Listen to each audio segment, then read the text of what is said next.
Greetings friends, I am Obsidian. Chasing Skylar released episode 6 of SKIBIDI Genesis today, but I got the episode early like always so I could get my analysis out to you. The episode was filled with plenty of action, and it was certainly a shock to see a particular character show up when they did, since I'm sure everyone didn't expect them, nor expect us to talk during this episode either. I guess we just decided to stop being stealthy. We have a lot to go over, so stick around to see my analysis. But before we get into today's video, make sure you subscribe to my channel so you don't miss any future analysis and theory videos. Also, give my video a like, as it will help me out.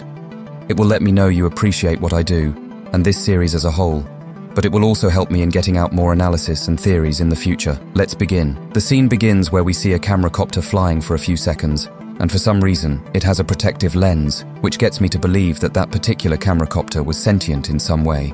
Or else, why would it have a lens to protect itself if it's supposed to be a regular camera-copter? It keeps flying until the POV cuts, and we see none other than my wonderful sis speaker woman in the camera-copter.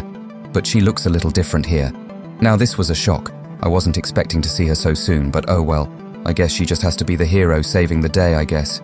Speaker woman, instead of having a basic suit and a hot pink shirt underneath like in the original, she has now had a glow-up. She has some speakers like Titan Speakerman speakers on her shoulders, along with a really cool badass axe on her back. Speaker woman opens up the door of the camera copter by pressing a green button at the side. We then see her from the front, and wow, she sure stands out. I am kind of jealous.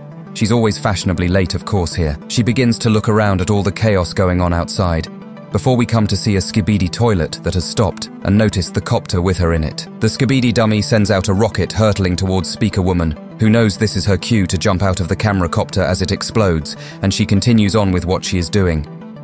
Speaker Woman begins to glide in the air like she's a Fortnite character, as she starts to come down from when the camera copter was hit by the rocket blast. The POV changes, and we see a SKIBIDI toilet amongst the chaos minding his own business, until he looks up and begins to scream at the sight above, where we see Speaker Woman come into view with her axe above her head, and then she strikes the SKIBIDI in the head, and she even drags his head out a bit more, making him scream even more.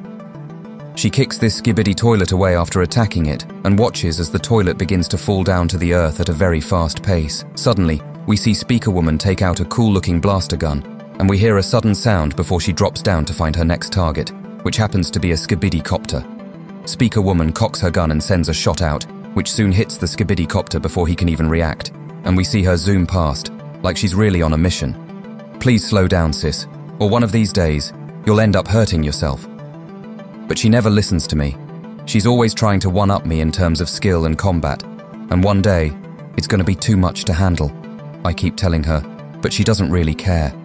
We see the POV change once again, and another SKIBIDI toilet has come into our view.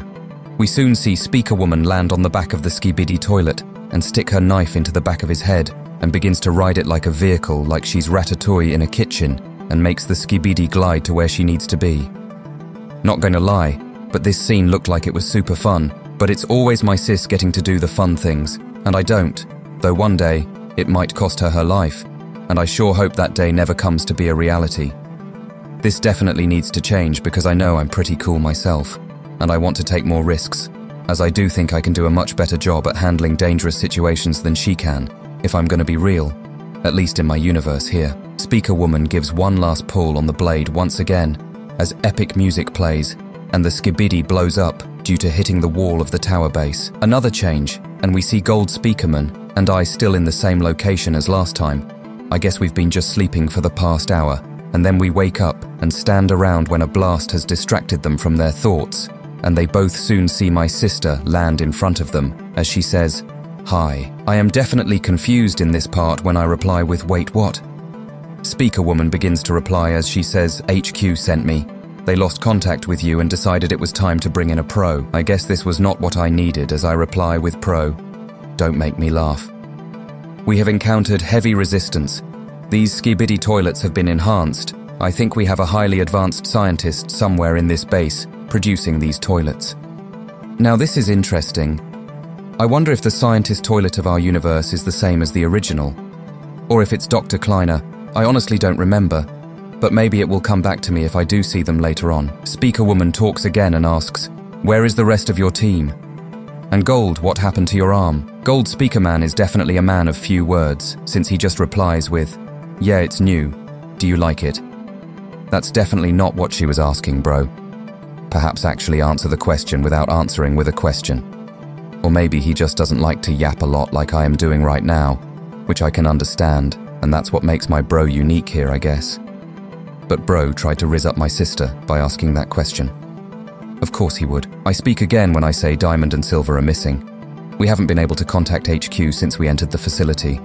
There seems to be some sort of communication blackout. We look at the tablet I am holding, and it shows that there is no Wi-Fi signal, along with the SKIBIDI base, and the fact Diamond and Sliver are not in the area. Surely we have to figure out that they're not in this reality anymore, right? The question is how? Speaker Woman talks again and says, all right, I'm here to help.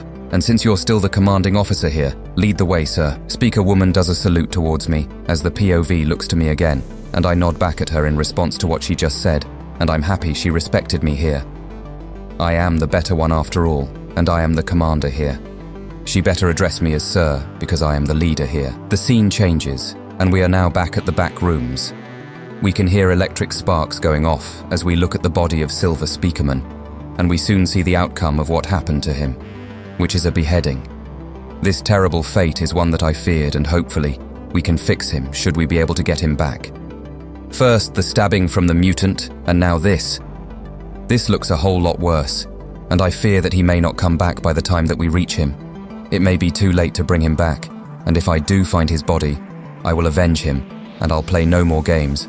All foes will die, and me and my team will make sure of that. He was a very strong and brave friend who always put his life on the line for us, and now he is the first to go. They will pay for this. The POV changes, and we see that weird SKIBIDI idiot from the last episode, and he has Diamond Speaker Woman in his grasp. She is clearly unable to escape, and he even tore her arms, but not completely if we look closely. I'm sorry for saying this, but how fucking dare he? When I find him, he won't even last a second for hurting my lady like that. Unfortunately, she definitely won't be able to escape now when they both disappear in a flash, which ends the episode. I wonder when they went, and he better not sacrifice Diamond Speaker Woman to some greater evil, or else everyone who hurts her will be gone from the face of existence. This frightening ending is certainly not the outcome any one of us want, and I damn hope that we can get back to the both of them in time and save both Diamond and Silver from their horrible fates. This was quite the episode, friends. Do you have any theories about the next episode? If you do, write them in the comments, as they're always welcome. Also, come join Chasing Skylar's Discord, where you will find Genesis leaks and other SKIBIDI leaks and chat to a wonderful community. Thank you for watching my video. I was Obsidian. And until next time, my friends.